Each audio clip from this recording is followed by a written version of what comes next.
tahun depan 20 miliar, tahun depan lagi hibah tanah, tahun depan lagi hibah. Itu tidak boleh. Hibah itu sekali-sekali. Kalau hibah berturut-turut, itu dilarang oleh peraturan. Nanti coba cek apakah hibah itu berturut-turut. Ya. Saya kan punya data untuk Bengkulu, apakah sebuah institusi itu menerima hibah berturut-turut, institusi vertikal ya. Nah, mungkin teman-teman wartawan yang lebih paham. Nah, saya mengingatkan kepada Polda, selaku institusi atau Kapolda, untuk berhati-hati dalam menerima soal hibah. Kalau memang hibah itu memang di latar belakangi memang sebuah kebutuhan yang hanya bisa didapatkan dari pemerintah daerah.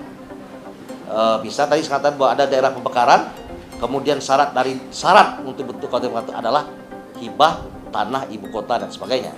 Itu memang disyaratkan oleh undang-undang. Tapi kalau misalnya hibah itu terus-menerus, hampir setiap tahun dihibahkan, itu dilarang, Pak. Ya. Kalau itu dilakukan terus-menerus sebuah institusi, itu patut diduga ada sesuatu. Nah, kita tidak menghendaki bahwa hal itu akan menjadi sesuatu di belakang hari karena hibah berturut-turut. Ya. Nanti coba dicek, saya nggak punya data soal itu.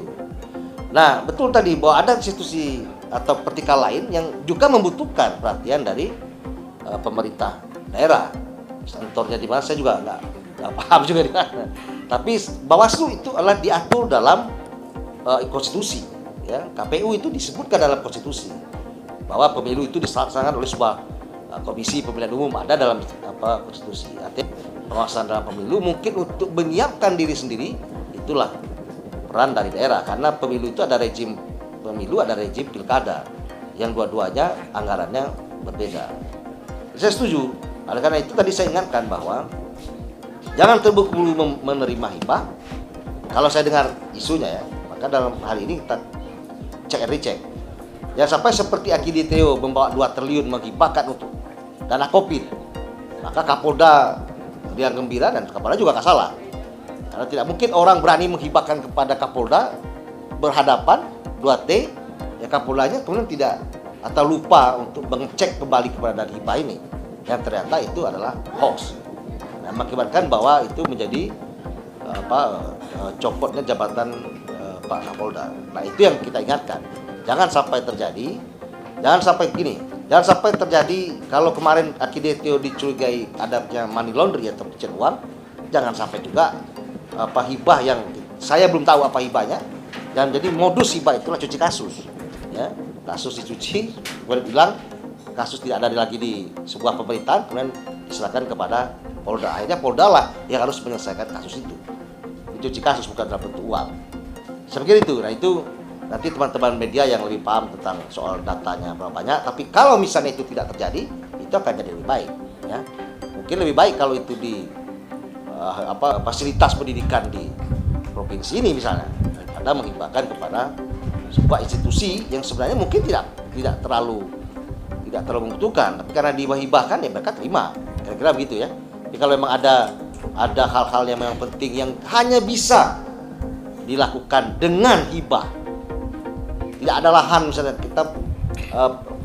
mereka punya lahan di daerah Pantai Panjang, tapi Pantai Panjang tidak boleh dibikin kantor sesuai tata ruang. Nah, kemudian itu dibicarakan bagaimana kalau Pemda hibah tanah ini diambil oleh Pemda, itu kan namanya menyelesaikan persoalan. Saya pikir gitu. Terima kasih. Setiap tahun, nggak boleh setiap tahun. Nah, saya suka mengkritik pemerintah daerah. Saya bilang, coba stop dulu hibah dalam 1 tahun ini, karena kita nggak punya duit. Boleh hibah kalau keuangan daerah itu bagus, tapi sepanjang keuangan daerah lagi cekak, babak belur, sebaiknya hibah itu di nomor 10 kan. Nah, saya juga nak tanya dengan Bung Rio nih, kita kok kayak tersandera gitu ya sampai hari ini. Para pejabat-pejabat tinggi Bengkulu ini kok tersandera dengan aparat penegak hukum. Kalau tidak ngasih bantuan takut, tidak ngasih hibah takut dikorek-korek. Dewannya juga macam itu. Dewannya takut pula. Kebanyakan DL yang tadi kan temuan nih.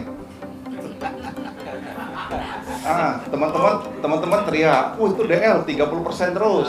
Oh iya, sanaknya banyak di Jakarta. Rumah galau, ada yang begini muda lah segala macam gitu lah. Ambil 30% aja lah. Dulu itu, dulu. Kalau sekarang katanya makin miskin Dewan nih. Karena Pak Jokowi tanda tangan peraturan presiden, uang saku Dewan itu sekarang se-Republik Indonesia 380.000 per hari. Jadi memang kecil. Tanda ngambil lebihnya dari 30% tadi. Hotel itu bisa, cuman itulah sisanya kemana tuh, jangan dinaikin. Nah, itu kondisi keuangan kita Bengkulu.